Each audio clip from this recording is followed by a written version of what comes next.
Hi sir, here's the... Okay. First the laptop. Here, this one. You know how to speak English? English, you know how to speak? No English? Ano gusto mo sabihin? Ano gusto mo sabihin? Ano gusto mo sabihin? Ah, marunong akong Tagalog. Kala ko di ka marunong mag-English. Ito yung TV. Let's go. Big TV. Yeah. I got a bigger one there, 75 inch. Okay. Where's the other box? Yan lang? Ito lang. Ito lang binigay. Ito ah.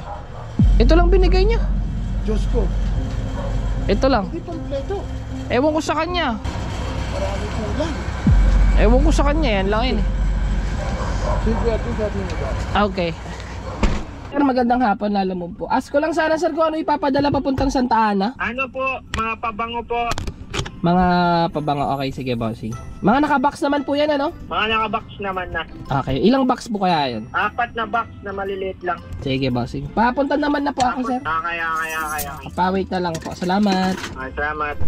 What's up? So day 3 na. Hapon na ako bumiyahe guys. Time check tayo is 4:30 ng hapon kasi nagkasikaso tayo ng tindahan. But anyway, I got my pink tumbler na. Sa mga nagsasabing bakit parang hindi ako umiinom at parang wala silang nakikita ng tumbler. Ito na oh, guys oh. Meron oh. Gigigil ako sa iyo eh. Ang kalat ng mga gamit ko talaga guys. So meron na tayong booking ngayong araw. By the way, maraming salamat nga pala sa mga nanood sa day 1 hanggang day 3 natin. Ay, day 4 na pala tayo. Oh my god, I thought day 3 na. Day 4 na pala, I'm very sorry. Lala move. Lalapit ko dyan. Station is on the left. Yan lang ba sir? Babasagin yan bossing? Yan naman. Sige pa. Sir, ako na po mag-ayos. Para sure lang na hindi tumawag sa biyahe. Bali doon na po yung payment nito bossing. Dito yung payment. Okay, sige po. Ayusin ko lang boss ha. Dapat pag ganito guys. Yan. Para hindi siya. Siyempre, kaya mo yan, baka bigla pong breno, di ba? Oo eh, hindi ko ganun eh, pag breno eh. Okay na po yan. Thank you bossing. Alright. Console no. May kinancel akong booking guys. Si Kupal yung kausap ko eh. Hindi nyo naman kailangan ng toll? Check ko, wait lang. Check ko yung dadaanan bossing niya. Kailangan ba agad yan? Hindi naman. Hindi naman. Okay, magsabay lang ako bossing kasi medyo malayo siya eh. Pero pag sa toll, ganun din kasi sir pag nag-toll gate eh. Di na lang, wag na lang. Baka ma-traffic din ako sa EDSA paglabas ko eh. Kaya. Sige bossing, thank you pa. Thank you. Okay. Alright, so nandito na tayo guys sa first pickup location natin. May Kawayan, Bulacan. Papunta to ng Santa Ana, Manila. Actually dapat may kasabay to. Ang problema lang, yung customer masyadong demanding. Ako yung pinapaprocess ng papers para mabigay sa akin yung order, which is dapat sila. Trabaho kasi namin dito guys, mag-pick up lang tsaka mag-drop. Kumbaga kung mag-extra milestone kami, kaya naman. Ang problema kasi guys, maraming window na pupuntahan para makuha ko yung order nila. Kumbaga pupunta pa ako sa window 1, window 7, parang ganun, para ma-process na yung papel. Ngayon, kung may tatanggap sa kanya, good! Kasi ma-deliver pa rin yung order niya. Pero kung kayo yung tipo ng tao na demanding na, tapos di pa kayo marunong makiusap, bala kayo sa buhay nyo, ginigigil nyo ako eh. Joke only! Ma'am, ask ko lang sana kung ano po yung papa-deliver ma'am, papuntang Taguig. Paninda po yun, boss. Pangarga po. Kasya naman po sa sasakyan ma'am. Opo, kasya yun, boss. 300 kilogram po. Po? Kasya pa siya po. Okay. Sige ma'am. Thank you. Papunta na po ako sa pick-up location ma'am. Alright guys, so meron na tayong nakuhang booking. Medyo malayo to sa pick-upan ko ng first booking natin. Nagpaalam kasi ako na kung okay lang mag-double booking. So ngayon, okay lang naman. Pero siya pa rin naman yung una i-drop ko. Pupunta muna ako ng Manila, siya ako pupunta ng Taguig. Pero once na makarating ako sa Manila, kukuha pa ako ng isang booking papunta ng Taguig. Medyo maganda kasi yung fare nitong Taguig. 1,000 siya mahigit. So sayang din. Kasi anong oras na rin eh, medyo naghahabol na rin ako guys ng kita. Alas 5 na rin to be exact. Ayun pala eh. Kung sinabi sa'yo ano yung mga item nito, boss? Ay hindi bossing, wala idea. Sabi lang paninda. 70 full trays ko yun eh. 70 na. Full tray, lagay ng mga ano. 70 na ganito? Itong box. Ilan na ba yan? Malilit lang po yun. Kasya dito. Meron pa ba bossing? Meron pa doon? Oh wait, meron pa pala. Tray. Kasya pa. Okay, dalhin nyo lang bossing. Pag-asyahin natin. Pa-double time ako boss ha, kasi nagagalit sa akin yung mga tricycle sa harap eh. Nakaambalong, di daw sila mga pasok eh. Okay lang? Double time na lang bossing ano. Thank you. Ito yung deliver natin kay Chaparame. Meron pa daw. Lipat na lang natin itong mga bit-bit natin sa harap na isa. Ay.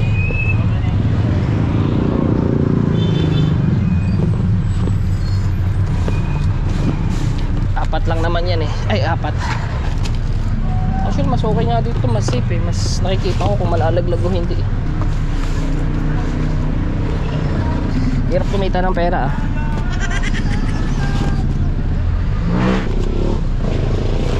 Diba?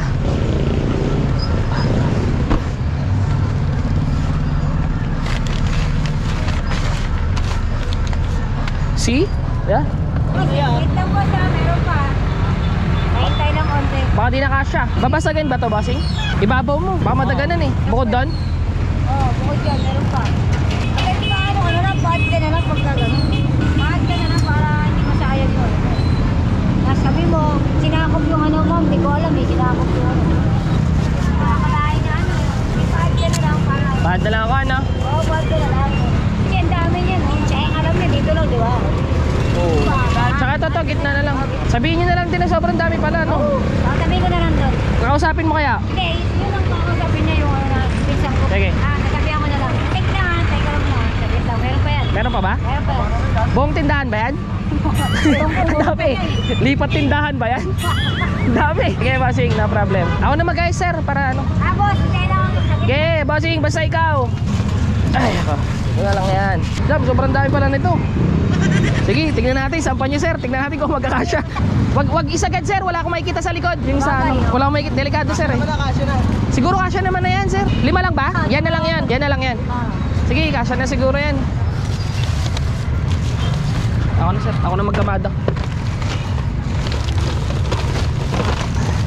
Wait lang, wait lang. Alisin muna natin to, sir. Ay! Butas pala yung bossing. Ano, nag-usap na kayo, boss? Nalagdagan? Oo. Ay, hindi ko alam kung magdadagdag eh, pero bahala na. Meron pa ba, boss? Bukod dito? Walang plastic. Okay, bossing. Tulungan ko na po kayo. Sensya na po ah. Hindi ko alam butas eh. Okay lang yan. At nakakasama sa natin yan. Trabaho natin yan. Ay, ako. Meron pa ba, bossing? Wala ka lang? Wala na. Wait lang, igilid ko lang to. Wala akong makikita sa likod eh. Okay na yan, siguro. Thank you, bossing ah. Ito lang ah, para lang sa kaalaman ninyong lahat. Baka kasi may marinig na naman ako dyan na basher na kasya naman, ganito naman, reklamador, ang arte mo. Wait lang ah, basic lang to sa may mga utak. Pero kung wala kang utak, hindi mo to maiintindihan. Una sa lahat, even 300 kilograms yung binok ninyo kay Lalamove, may certain sizes lang po kami na pwedeng isampa sa sasakyan, which is yung kasya lang doon sa pinakalikod. Okay, nagigets ninyo yon? Yung kasya lang doon sa third row ng mga SUV, ng mga MPV. Kahit na 300 kilograms yan, basta kasya dun sa likod, wala naman kaming problema. Dito sa booking ko na to, guys, kita nyo naman, sinakop na yung second row ko, pinuno nyo na rin yung second row ko, kaya nag-a-add na ako ng additional. Yung additional na yon, hindi dahil sa overload na ako. Yung additional na yon, guys, is dun lang sa oras na naaksaya ko kakaantay para mag-load sila ng mga bagay na nandito. Okay? Again, ulitin ko lang, sa palengke ko po ito pinick up, so that means inantay ko po talaga sila para lang makarating kung nasan ako nakaparada.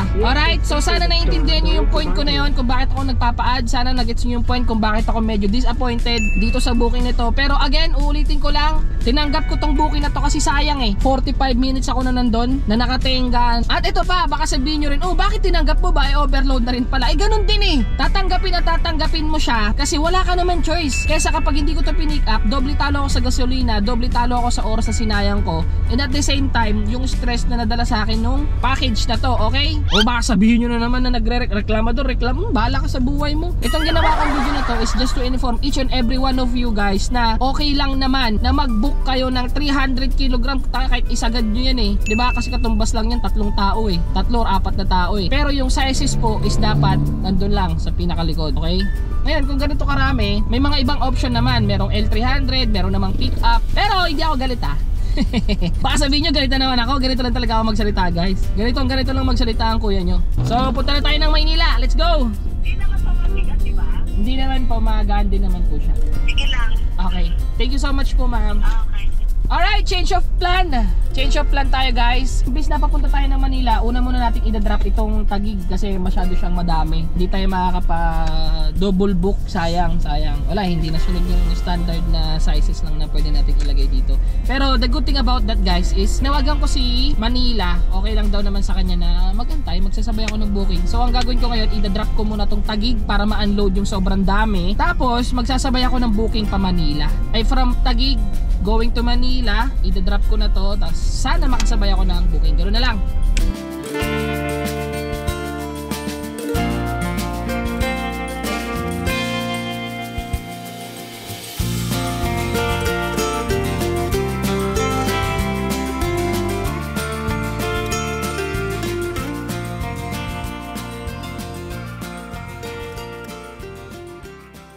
We're good. Nagad naman si ma'am, 50 pesos.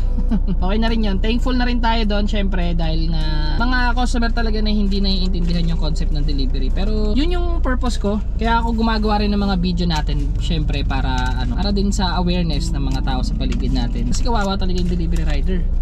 Punta na tayo ng Manila. 10 kilometers away yun dito. So ang fare nun is 700 pesos. Unfortunately, sobrang dami. Wala na ako nagawa. Medyo alat lang tayo sa booking na to. Parte na ng pagiging Lala Move rider yan eh. Parte na ng buhay natin yan. Di na magbabago yan. Ganyan na talaga yung sistema dito. May panalo, may talo. Pero madalas naman nadadaan sa usap eh. Pagka sa hotel 1,000. Diesel. Apo. Sige ma'am, wait lang po. Babalik po ako ma'am. Wait lang. Sige lang. Huwag mo na ibaba yung telepono mo. Wala akong loaded. Ay okay, sige ma'am. Kwentuhan nyo muna ako ng buhay nyo ma'am. Habang nagmamaniobra po ako. Mobra po yata ako ma'am. Naipit kasi ako kanina ma'am eh. Kaya inabante ko pa ng bahagya. Kasi ang daming sasakyan pala dito. Tas ano lang. Ay, di bahagya yan. Ang layo mo. Sige ma'am, babalik ako ma'am para sa'yo. Sige. Wait lang ma'am ah. Dapat lang. Huwag kayo matakot ma'am, babalik ako po lahat. Sino bang nang-iwan sa'yo ma'am? Babalikan ko yan, nanggigigil ako dyan. Sige, andito ako. Nakapagkama ako. Nakasalo ko. Sige. Sige ma'am, wait lang po ah. Atras lang po ako ng bag. Takot ako sa sasakyan eh. Ayan nyo ma'am, next time ma'am, bike na lang dadaling ko. Hi Nay! Sorry po. Dala natin ito agad para isang mabilisan lang. Tulungan na natin si Mother Dear kasi wala na daw siyang katulong dito eh. Ma'am, balisan kilalapag ma'am. Meron pa doon. Meron ba? 10 po yan eh. 10 ganito? Wait lang. Kayo mag-alala ma'am, I got you. Hindi niya nilagay sa box malaki? Di po eh. Pero okay lang ma'am, unti na lang. Mga ano pa, 5 balik pa. Joke lang. Last na to ma'am. There you go. Thank you so much po. Thank you din. Ingat sa pag-uwi. Po. Wala ka ba kasama? Wala po eh. Ako lang ma'am, okay na yan? Sige ma'am, thank you po. Hello po, ma'am Lala Move. Ma'am, malapit lang ako sa pick-up location. Ask ko lang sana kung ano po yung ipapadala papuntang Parañaque ma'am. Styro po. Styro backdrop. Styro backdrop? Malaki po kaya yun? Kasya sa likod ma'am ng MPV yan? Pasya naman po kasi medyo malapad din po eh. Sige, punta ako na lang ma'am, tapos check ko na lang po. Malapit lang naman ako. Okay pa, wait lang mama, thank you. Nakakuha rin ako agad ng booking guys. Actually dito lang sa likod, na tsambahan ako, ang lapit lang. Less than 1 kilometer, so most likely 3 minutes lang yon. Maano siya? Malapad siyang ganon. 300 naman yun. 300 nga ma'am. Actually malaki na nga itong Montero sa 300 eh. Usually yung mga ano lang, Avanza. Ayan pala, paano mo? Eh dito nagkakaproblema, tumatama siya no sir. Wait lang sir, tulungan kita. Ayan, ayan, dahan-dahan lang sir ah. Kinakabahan ako dito mama. Tayo natin kalangan. Hindi na yan. Sana sir, magalang naman siya yun. Magaang lang yan. Pag tumawag ako ma'am, pag nag-complain sila, alam nyo na yun. Okay na yan sir. Sige po, thank you din. Nasa Skyway tayo ngayon guys. Pumayag si customer na mag-Skyway tayo kaya okay lang. Pinaalam ko naman yan, bali siya na daw magbabayad ng Skyway para mas mabilis tayo. Dalaw na po yan sa pakawaligid ka. Sige po, thank you. Nakakita guys kung magkano yung siningil sa akin. Magallanes sa Skyway, parang mga 118 lang siguro. Dito na ako ngayon guys sa Sukat. Dulo pa, sagad po ako doon. Oo, kaliwang side. Hanapin mo si Pidot. Apo. Ito nakita ko. Yan, diretso ka pa. May mga upuan nga po Hanapin mo dito. si Pidot. Hanapin mo si Pidot. Sabihin mo kung magkano babayaran ha. Okay ma'am, no problem po. Thank you. Bye-bye. Kuya Pidot! Tayo si Kuya Pidot. Kabila. May idadrop lang tayo na padala ni Madam. Dot! Dot! Kuya Pidot! Dot! Kuya Pidot, Dot! Kuya Pidot, tama po. May papareceive lang, bossing. Apo. Tapos 720 po, sir, yung bayad. Apo. Angat ko muna itong mga to para makakuha na tayo ng mga booking natin pabalik. Sheesh!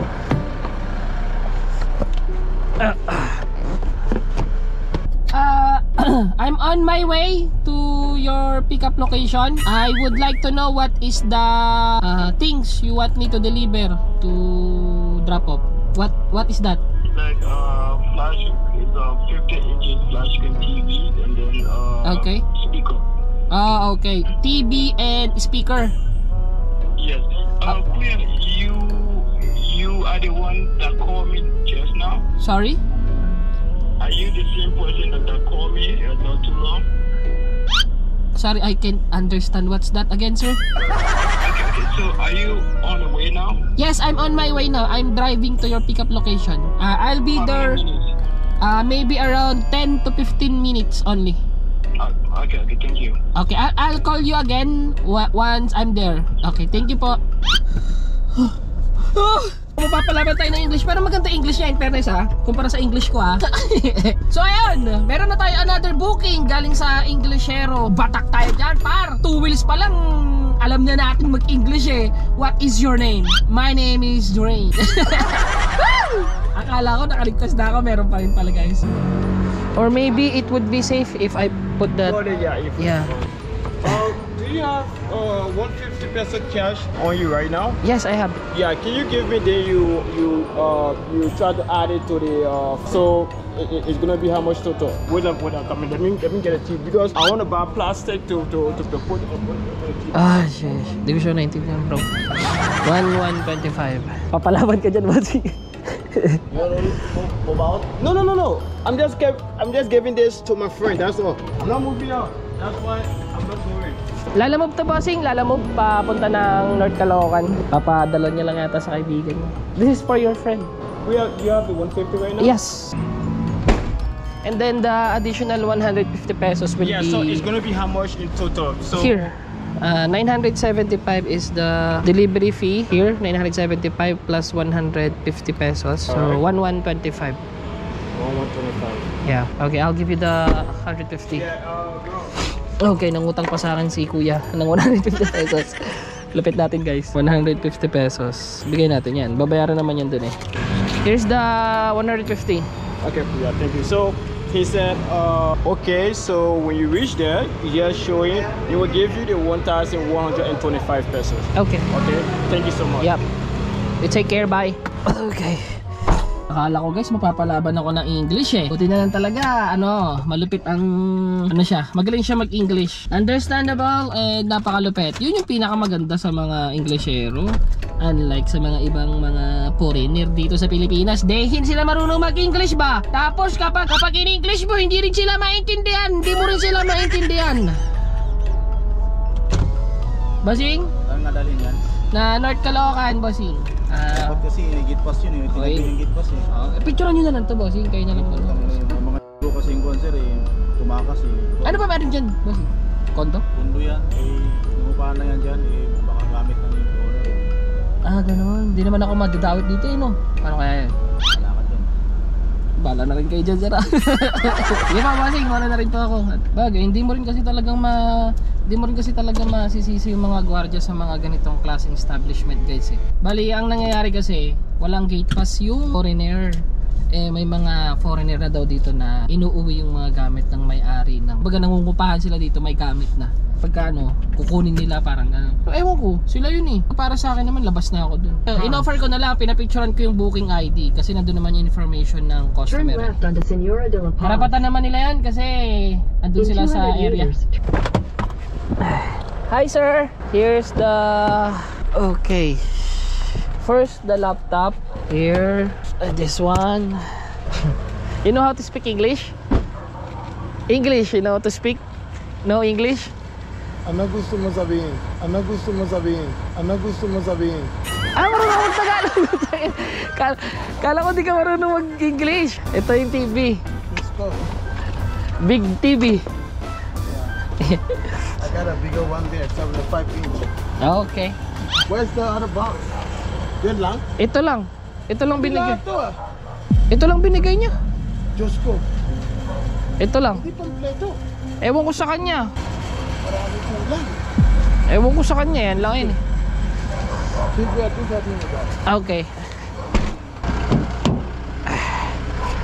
Patayin ko muna to for security purposes. Ang galing ah. Marunong siya mag-Tagalog. May aso dito? Wala. Wala. Ang galing ah. Marunong ako mag-Tagalog ah.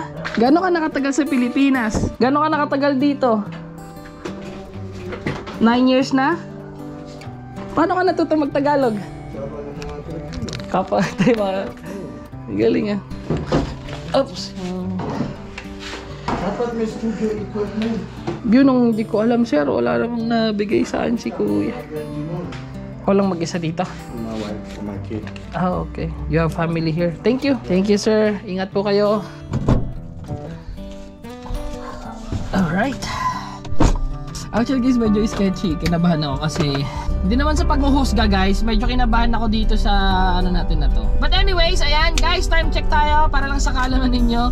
So maganda ako ng biyahe kasi anong oras na rin ako bumiyahe. So 1:49 na ng madaling araw. Nandito ako kasalukuyan out of nowhere in Samber, North Caloocan boundary ng Novaliches. So alas 2 na rin ng madaling araw guys. I think that would be it for today. Dito ko natatapusin tong biyahe ko sa ngayong araw. So this would be our day 4. Ayan guys, maraming salamat sa mga sumubaybay sa atin ng day 1 up to day 3. Ngayon day 4 na tayo. Thank you so much. You keep on motivating me. Request ko lang guys, sa may mga tanong or may mga suggestions para sa mga susunod na biyahe natin, please do comment down below. Mas ma-happy po ako na ma-address yung mga tanong ninyo or mga gusto nyong malaman about dito sa ginagawa natin. But anyways, maraming salamat sa panonood. Lahat ng comment niyo na-appreciate ko, binabasa ko po yan. So thank you so much again for watching. Hanggang dito na lang. Keep positive and keep smiling sa ating lahat. Kita-kits tayo sa mga susunod na araw. Babush! This morning has so clear a light as any to see the horizon and the far. Excuses were 2 for a penny, but they've all gone out the window of this car.